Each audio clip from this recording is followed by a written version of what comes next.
और ब्रेक के बाद एक बार फिर से आपका स्वागत है। अब आपको दिखाते हैं पानी के लिए सुपर फाइट। जी हां, पानी का झगड़ा ऐसा बढ़ा कि नौबत मारपीट तक पहुंच गई। पहले तस्वीरें देखिए जरा, पानी को लेकर फाइट हो रही है। खुलेआम पानी को लेकर दो पक्ष आपस में भिड़ गए हैं। तस्वीरें भरतपुर की हैं। दुकानों पर पानी भेजने को लेकर दो पक्षों में मामला इतना बढ़ गया कि पहले तो एक दुकानदार ने मिनरल वाटर सप्लाई करने वाले से झगड़ा कर लिया, लेकिन इसी बीच दुकानदार ने अपने पक्ष के लोगों को बुला लिया और वहां जमकर मारपीट हुई। आधे घंटे तक कामा बस स्टैंड पर आतंक पसरा रहा। इस लाठी भाटा जंग में एक बुजुर्ग गंभीर रूप से घायल हो गए। सूचना मिलने पर पुलिस वहां पहुंची, लेकिन इससे पहले ही हमलावर वहां से रफू चक्कर हो चुके थे। तस्वीरें आप देख सकते हैं किस तरह से डंडे बरसाए जा रहे हैं। एक जरा सा विवाद किस तरह से लाठी भाटा जंग में तब्दील हो गया। लाठियां चलने लगी, एक दूसरे पर वार करने लगे और मारपीट का मंजर यहां तक पहुंच गया कि एक बुजुर्ग गंभीर रूप से घायल हो गए। तस्वीरें साफ बयां करती है, हमलावर गायब हो गए जब तक कि पुलिस पहुंची। और ये तस्वीरें बहुत कुछ कहती हैं। एक छोटे से झगड़े पर अपने लोगों को बुलाकर किस तरह से एक दूसरे पक्ष ने मारपीट को अंजाम दिया, आप तस्वीरों में साफ तौर पर देख सकते हैं। आपस में भिड़ गए दो पक्ष। मामला भरतपुर का है। हालांकि पुलिस के पहुंचने तक हमलावर गायब हो चुके थे। पानी मैंने कैंपर मांगो, पानी नहीं लियो ना, कैंपर दियो ना, जब रेट भी दिए ना मेरे को सब मैंने रेट दिए। मैंने काम फोन कर दिया, काम दिया ना, गांव के जो है भीतर घुस रहे, भाई मैं लट्ठे दे रहे, भाई मैं चक्कू दे रहे, मैं हाथ पंप फाड़ दिया और टाँट वाट फाड़ दिए। और हमारे संवाददाता प्रवीण शर्मा इस खबर पर ज़्यादा जानकारी देने के लिए हमारे साथ जुड़ गए हैं। प्रवीण, आपसे जानना चाहेंगे क्या पूरा मामला था और क्या पुलिस किसी को अपनी गिरफ्त में ले पाई?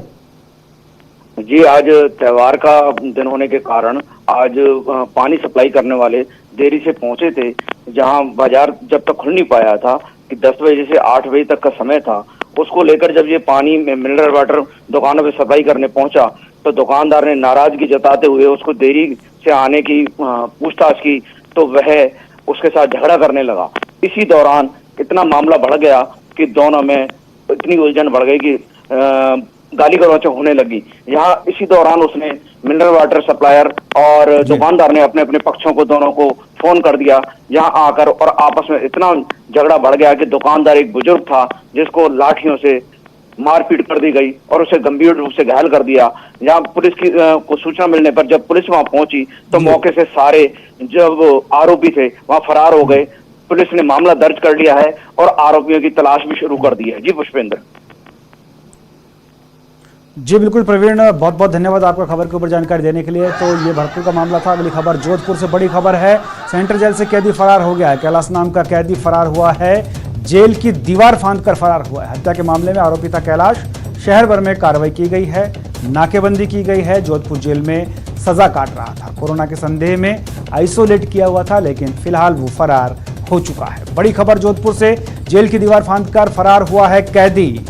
हत्या के मामले में आरोपी था कैलाश और उसको आइसोलेट किया गया था क्योंकि कोरोना का संदेह उस पर था। शहर भर में इस मामले को लेकर नाकाबंदी कार्रवाई की गई है। संदेह में इसको आइसोलेट किया गया था, कोरोना का संदेह था और जेल से फरार हो गया है कैदी। कैदी का नाम कैलाश बताया जा रहा है। हत्या के जुर्म में यहां पर सजा काट रहा था। जेल की दीवार फांदकर फरार हुआ है कैदी।